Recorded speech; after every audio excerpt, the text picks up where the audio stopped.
বহুল প্রচারিত দৈনিক জবাবদিহি পত্রিকার অষ্টম বর্ষে পদার্পণ উপলক্ষে কুষ্টিয়ার খোকসায় র্যালি ও আলোচনা সভা অনুষ্ঠিত হয়েছে। 18 জানুয়ারি শনিবার সন্ধ্যায় জবাবদিহি পত্রিকার পাঠক ফোরামের আয়োজনে প্রেস ক্লাবের কার্যালয়ে আলোচনা সভা অনুষ্ঠিত হয়। প্রেস ক্লাবের সভাপতি ও এশিয়ান টেলিভিশনের প্রতিনিধি পুলক সরকারের সভাপতিত্বে আলোচনা সভায় প্রধান অতিথি হিসেবে উপস্থিত ছিলেন খোকসা থানা অফিসার ইনচার্জ শেখ মইনুল ইসলাম।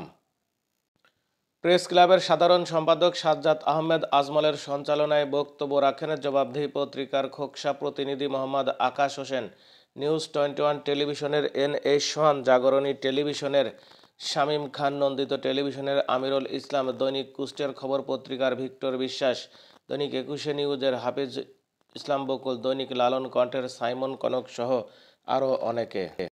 সবাইকে জানাই খোকসা থানা পুলিশের পক্ষ থেকে সবাইকে শুভ সন্ধ্যা। আসসালামু আলাইকুম।